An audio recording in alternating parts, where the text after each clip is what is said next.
কুকুরের গায়ে কাপড় বা শরীর লাগলে নাপাক হয়ে যায়, বক্তব্যটি কিরূপ?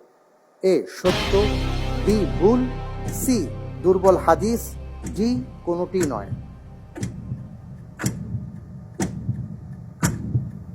কুকুরের গায়ে কাপড় লেগে গেলে অথবা শরীর লেগে গেলে নাপাক হয়ে যায়।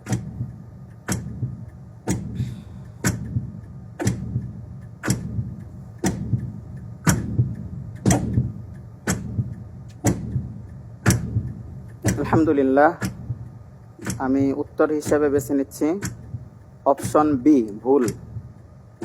ভুল। লক করা হোক অপশন বি ভুল। আমরা সারা জীবন শুনে আসছি যে কুকুরের গায়ে যদি কাপড় অথবা শরীরের কোনো অংশ লেগে যায় তাহলে নাপাক হয়ে যায়। আপনি বলছেন যে ব্যাপারটা সত্য নয়, এটা ভুল। আপনি যে উত্তরটি দিয়েছেন আপনার উত্তরটি সঠিক উত্তর। প্রিয় দর্শক, নিশ্চয়ই অনেকে অবাক হচ্ছেন যে এটা সত্যি কিনা। হ্যাঁ, এটাই সত্যি। আমরা অনেকে মনে করি যে কুকুরের শরীর বুঝি নাপাক। আসলে কুকুরের শরীর নাপাক নয়। যদি কুকুরের শরীরে নাপাকি লেগে থাকে অথবা তার ভেজা শরীরে নাপাকি লেগে থাকে, সেটা যদি কাপড়ে লেগে যায় অথবা শরীরে লেগে যায় তাহলে ভিন্ন কথা, তাহলে নাপাকি লাগলে নাপাক হবে। এ প্রসঙ্গে আসুন আমরা আরও বিস্তারিত জানি।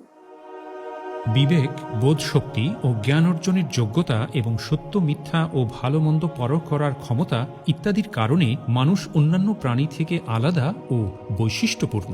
এসব গুণের কারণেই মানুষ শ্রেষ্ঠ জীবের মর্যাদা পেয়েছে। পৃথিবীতে মানুষের পরই প্রাণীজগতের স্থান।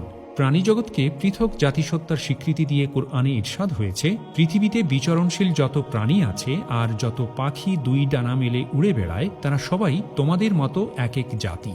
প্রাণী জগতের অন্যান্য সদস্যের মতো কুকুরও আল্লাহর বিশেষ সৃষ্টি। কুকুরের লালার বিধান সম্পর্কে ইসলামের নির্দেশনা হল, কুকুরের শরীর মৌলিকভাবে নাপাক নয়। শূকর যেমন মৌলিকভাবে নাপাক, কুকুর তেমন নয়। কুকুরের লালা নাপাক। সুতরাং কুকুর যদি কারো শরীর অথবা কাপড় ছুঁয়ে দেয় তাহলে তা নাপাক হবে না। আর যেহেতু কুকুরের লালা নাপাক, তাই যদি কাপড়ে, শরীরে বা অন্য কোনো জিনিসে লালা লেগে যায় তবে তা নাপাক হয়ে যায়, অন্যথায় নাপাক হবে না। এছাড়া কুকুরের শরীরে তরল নাপাক লেগে থাকলে সেক্ষেত্রেও তা স্পর্শ করলে কাপড় নাপাক হয়ে যাবে। তবে কুকুরের লালা লাগলে গোসল ফরজ হয় না, বরং যেখানে লেগেছে তা 3 বার ধুয়ে নিলেই পাক হয়ে যায়।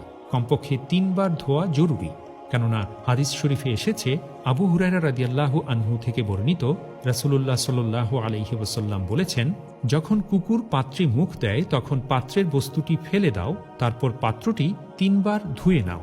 আতা রহমতুল্লাহি আলাইহি বলেন, আবু হুরায়রা রাদিয়াল্লাহু আনহু কুকুরের মুখ দেয়া পাত্রের বস্তু ফেলে দিয়েছেন এবং পাত্রটি 3 বার ধুয়েছেন, আর 7 বার ধোয়া উত্তম। তন্মধ্যে 1 বার মাটি বা সাবান দিয়ে মেজে ফেললে বা ধুয়ে ফেললে আরও উত্তম, কেননা হাদিস শরীফে এসেছে, আবু হুরায়রা রাদিয়াল্লাহু আনহু থেকে বর্ণিত, রাসূলুল্লাহ সাল্লাল্লাহু আলাইহি ওয়াসাল্লাম বলেছেন, তোমাদের কারো পাত্রে যখন কুকুর মুখ লাগিয়ে পান করবে তখন 7 বার তা ধুয়ে ফেলো, তবে প্রথমবার মাটি দিয়ে পরিষ্কার করতে হবে। বিজ্ঞানের এক গবেষণায় দেখা গেছে, কুকুরের লালায় ক্যাপনোসাইটোফাগা ক্যানিমোরাস নামক এক ধরনের ক্ষতিকর ব্যাকটেরিয়া রয়েছে, যা মানুষের মধ্যে মারাত্মক রোগ সৃষ্টি করতে পারে, এমনকি এর মাধ্যমে মানুষের মৃত্যুও হতে পারে। আমরা যদি একটু লক্ষ্য করি তাহলে এভাবেই ইসলামের প্রত্যেকটা বিধানের ক্ষেত্রে দেখতে পাব এটা মানুষের কল্যাণের জন্যই আল্লাহ তাআলা নির্ধারণ করেছেন। তাই আসুন আমরা ইসলামের বিধানগুলো জানি এবং জেনে আমল করার মাধ্যমে নিজেদের জীবনকে সুখী ও সুন্দর করে গড়ে তুলি।